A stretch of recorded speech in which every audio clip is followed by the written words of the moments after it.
জীবনের দৌড় শেষ হয় না। জীবন এক অদ্ভুত দৌড়। কেউ শুরু করে জুতা সহ, কেউ খালি পায়ে, কেউ জন্ম থেকেই 100 মিটার এগিয়ে থাকে, আবার কেউ হাঁটার আগেই হোঁচট খেয়ে পড়ে যায়। সময়ের সাথে আপনি বুঝতে পারবেন এই দৌড়ের নিয়মগুলো কখনোই সবার জন্য একরকম নয়।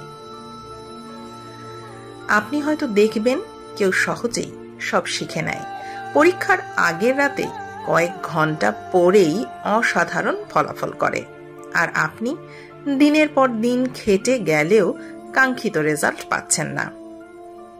আপনার আশেপাশে এমন অনেক মানুষ থাকবে যাদের জীবন বাধাবিহীন রাস্তায় চলতে থাকে। তাদের কখনো টাকার চিন্তা করতে হয় না, বাবা মায়ের দেয়া ক্রেডিট কার্ডে বিল মেটায়, আর আপনি একবার টিউশন ফি চাওয়ার আগেই কতবার চিন্তা করবেন সেটার কোনো হিসাব নেই।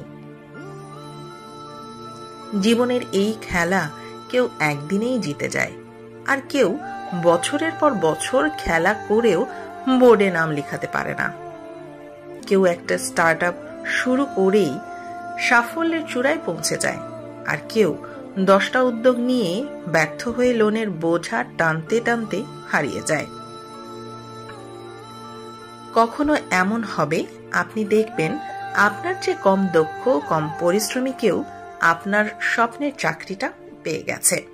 কারণ হয়তো সে সঠিক সময়ে সঠিক জায়গায় ছিল, হয়তো তার রেফারেন্স ছিল, হয়তো ভাগ্য তার পক্ষে ছিল। এসব ভেবে হয়তো আপনার নিজের ওপর রাগ হবে, জীবনকে অন্যায় মনে হবে। কিন্তু বাস্তবতা হলো, এই প্রতিযোগিতায় আপনি যদি শুধুই তুলনায় ব্যস্ত থাকেন, তাহলে ক্লান্তি ছাড়া আর কিছুই পাবেন না। এখানে কেউ একটা গাড়ির মালিক হওয়ার স্বপ্ন দেখে, আরেকজন সেই গাড়িটা বদলে আরো দামি কিছু চায়। বড় ফ্ল্যাটের মালিক হওয়া মানুষেরও স্বপ্ন থাকে আরো বড় কিছুর। তাহলে উপায় কি? উপায় হলো নিজের লেন ঠিক করা। এই দৌড় কারো জন্য নয়, আপনার নিজের জন্য। অন্যের জীবনের দিকে না তাকিয়ে নিজের গতিতে এগিয়ে যাওয়া। জীবন সব সময় ফেয়ার হবে না, কিন্তু আপনি নিজেকে প্রস্তুত করতে পারেন, সময়ের সাথে নিজেকে গড়ে তুলতে পারেন। কারণ সত্যিকারের জয়ী হওয়ার জন্য গন্তব্যে পৌঁছানোর দরকার নেই, দরকার শুধু এক পা এক পা করে সামনে এগিয়ে যাওয়া।